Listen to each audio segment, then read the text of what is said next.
बिहार के बाद अब बंगाल में चुनाव की बारी है। जैसे चुनाव से पहले बिहार में एसआईआर का बड़ा मुद्दा बना था, वैसे ही अब बंगाल चुनाव से पहले भी एसआईआर एक बड़ा मुद्दा बनता हुआ दिखाई दे रहा है। बंगाल में फिलहाल एसआईआर की प्रक्रिया चालू है, लेकिन इस बीच सोशल मीडिया पर वायरल कुछ वीडियोज पर सवाल उठ रहे हैं। देखिए रिपोर्ट।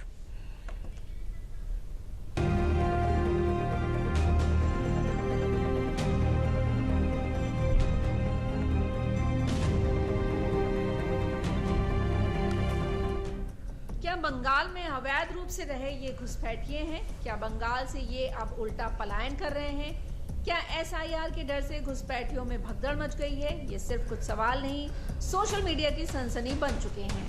बंगाल में जब से एसआईआर की शुरुआत हुई है, तब से बांग्लादेश से सटे इलाकों से ऐसी तस्वीरें आना आम हो गई है। बीजेपी इन्हें ममता राज में आए घुसपैठिए कह रही है। राजनीति विशेषज्ञ इसे एसआईआर का डर कह रहे हैं और दावा भी यही किया जा रहा है कि ये वो लोग हैं जो अवैध रूप से बांग्लादेश से घुसपैठ कर बंगाल में बस गए थे और अब एसआईआर के डर से बंगाल छोड़कर बांग्लादेश की तरफ भाग रहे हैं। बोरिया बिस्तर के साथ हाथों में अटैची और सूटकेस लिए लोगों की ये लंबी लंबी कतारें इन दिनों बंगाल में खूब देखी जा रही हैं। तस्वीरें सोशल मीडिया पर खूब वायरल हो रही हैं और आप हालात खुद देख सकते हैं। भारी भरकम सामान लिए लोग एक के पीछे एक चलते हुए दिखाई दे रहे हैं। दावा है कि भारत में अवैध रूप से रह रहे बांग्लादेशी घुसपैठियों का झुंड अब वापस बांग्लादेश भाग रहा है। स्वरूप नगर थाना क्षेत्र के हकीमपुर चेकपोस्ट पर सतखीरा और खुलना जिले के सैकड़ों घुसपैठिए वापस जा रहे हैं। पिछले दिनों बशीरहाट और स्वरूप नगर बॉर्डर पर हलचल ज्यादा तेज देखी गई। जानकारी के मुताबिक नॉर्थ 24 परगना, मुर्शिदाबाद और मालदा में बॉर्डर के बिना फेसिंग वाले हिस्सों से लौटने की कोशिश कर रहे बांग्लादेशियों की संख्या बढ़ गई है।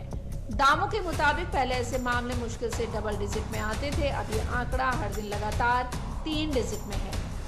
हालांकि सोशल मीडिया पर वायरल इन वीडियोस की डीडीयूपी कोई पुष्टि नहीं करता है कि ये पलायन कर रहे लोग ही हैं, लेकिन उन बयानों को भी नहीं नकारा जा सकता है जिसमें कुछ लोग खुद ही ये स्वीकार कर रहे हैं कि वो बांग्लादेश से बंगाल में आए और यहाँ वोटिंग में हिस्सा भी लिया और वोट भी टीएमसी को भी देते हैं। क्या বাংলাদেশ যাবো বলে কিভাবে যাবেনটা কিভাবে এই যে এখন এই পার করে দিচ্ছে শুনলাম এইভাবে। তোমরা এখানে এসো কিভাবে? এসেছিলাম ওই দালালের মাধ্যমে। আগে ওখানে কাজকর্ম ছিল না, অভাবে এসেছিলাম। কতদিন আগে এসেছিলেন? ওই 8 বছর। মানে এসেছিলেন কিভাবে, মানে টাকা দিয়ে? হ্যাঁ, দালাল ধরে। কোন জায়গা থেকে এসেছিলেন? ধামাখালি। সন্দেশখালী ধামাখালি দিয়ে? হ্যাঁ।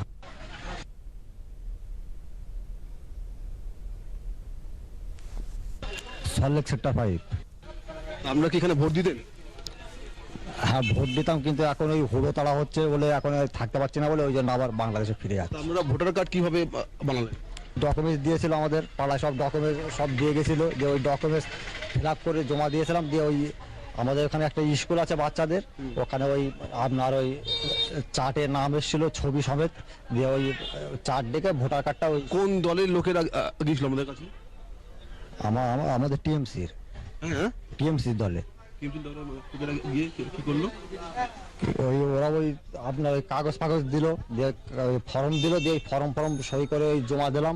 তারপরে ওই স্কুল ফর্ম ফিল আপ করে জমা দিলাম, দিয়ে ভোটার কার্ড আসলো স্কুল। তখন তোমরা কি ভোট দিতে? हाँ, তোমরা কি ভোট দিতে? हाँ, वोट दी जान। किसे वोट देते? हम टीएमसी। यानी बीजेपी टीएमसी पर जो अवैध घुसपैठियों को पनाह देने का आरोप लगाती है उसको झुठलाया भी नहीं जा सकता, क्योंकि खुद घुसपैठिए ही ये बात बोल रहे हैं। और अब जब एसआईआर प्रक्रिया के माध्यम से बंगाल के असली वोटरों की पहचान शुरू हुई है, तो दावा है कि इन घुसपैठियों को डर सता रहा है और इसलिए बांग्लादेश की तरफ भाग रहे हैं। एसआईआर की प्रक्रिया जब से शुरू हो चुकी है तो कई ऐसे वोटर्स हैं जो यहाँ पर नजर ही नहीं आ रहे हैं, इसीलिए बीजेपी के आरोप अब हकीकत लगने लगे हैं। दावा है कि करीब 30% मतदाताओं का कोई अता पता नहीं है। 36 विधानसभाओं के 30% मतदाता अनट्रेसेबल हैं।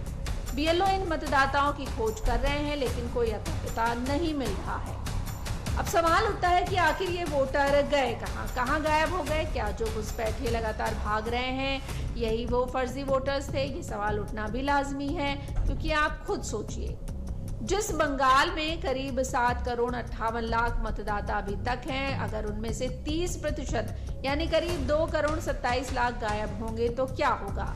इसीलिए सवाल तो उठेगा ही कि क्या बंगाल में घुसपैठियों की संख्या करोड़ों में है। ये ऐसा आंकड़ा है जिसका सच सबके सामने आना बेहद जरूरी हो जाता है, क्योंकि अगर ये घुसपैठिए नहीं भी हैं तो भी ये 30% लोग वोटर लिस्ट में फर्जी ही दर्ज थे। अब इन सभी मुद्दों को लेकर बीजेपी ने टीएमसी पर निशाना साधा है। भारतीय नहीं है, बांग्लादेशी मुस्लिम घुसपैठिया रोहिंग्या है, इनको भाग जाना चाहिए। हाँ, ये ममता बनर्जी इनको दामाद बना के रखा। इस प्रकार बातें करना, किस पद का गरिमा कैसा रखना है, उनको कुछ नहीं आता है क्या। बंगाल में जो भी मरता है एसआईआर के कारण मरता है, और पूरा देश में एसआईआर चल रहा है, कोई नहीं मरता है। ऐसा क्या बीमारी आ गया बंगाल में कि सुसाइड करने की बलने से पैसा मिलता है शायद टीएमसी से, ये बोलते हैं। एसआईआर को लेकर बेवजह बयानबाजी की जा रही है। एसआईआर बिहार में हुआ, उससे पहले बहुत लोगों ने हंगामा किया, लेकिन बाद में एक कंप्लेन नहीं आई। इस तरह की चर्चा हो रही है एसआईआर को लेकर, ये दुर्भाग्यपूर्ण है। ये अदालत में जाए या कहीं जाए, क्या फर्क पड़ता है। ये प्रक्रिया सही है, और सही प्रक्रिया जब हो रही है तो उस पर इनको एतराज हो रहा है। टीएमसी के रवैये ने एसआईआर की इस पूरी प्रक्रिया को सियासी एंगल दे दिया है और बीजेपी इसीलिए हावी भी हो गई है। बीजेपी के कई नेता ग्राउंड पर जा रहे हैं। इन्हीं में से एक हैं निशित प्रामाणिक ने, जिन्होंने चौंकाने वाली बातें बताई है। देश से जिन मुस्लिम को प्यार है, हम उनको स्वागत करते हैं। जो इस देश की नागरिक पहले से है, जिसका जन्म यहाँ पर हुए हैं, जिसका दादा परदादा यहाँ पर रहे हैं, उसको हम लोग स्वागत करते हैं। लेकिन जो अधिकार के बाहर भी जो बांग्लादेश से घुसपैठ करके यहाँ आते हैं और यहाँ की लोगों की जो टैक्स की बेनिफिट है वो लेते हैं, उनको कभी भी हम लोग समर्थन नहीं करते हैं। और सेंट्रल गवर्नमेंट ने जो सिद्धांत दिए हैं, इलेक्शन कमीशन ने जो सिद्धांत दिए हैं, उसका स्वागत करते हैं। जिनके पिता के नाम तो एक है, लेकिन पुत्र का नाम बहुत सारा है। एक व्यक्ति का 30-40 बेटा हो सकता है क्या? ये तो सरासर नाम मतलब हो ही नहीं सकता। और कहीं पर जाके अपने बांग्लादेश से कोई आता है, यहाँ पर आके यहाँ की लड़की को शादी करते हैं और अपनी ससुर को पिता बना के नाम जो है वोटर आई डी कार्ड मिलता है। ये जो सभी चीज़ है, ये सभी एक के बाद एक सामने आ रहे हैं। और निश्चित रूप से जो लोग पहले से यहाँ पर रह रही है, चाहे वो हिंदू हो या मुस्लिम, उनका डरने का कोई भी। कुल मिलाकर ये बात तो साफ है कि बंगाल में घुसपैठ बड़े लेवल पे हुआ है और अब वो लोग बंगाल की तरफ भाग रहे हैं। अब अवैध बांग्लादेशियों की अचानक बढ़ोतरी से बीएसएफ और स्टेट पुलिस पर प्रेशर बढ़ गया है, जिन्हें बॉर्डर के दोनों तरफ पकड़े गए व्यक्ति का बायोमेट्रिक वेरिफिकेशन, पूछताछ और क्रिमिनल बैकग्राउंड चेक करना होता है।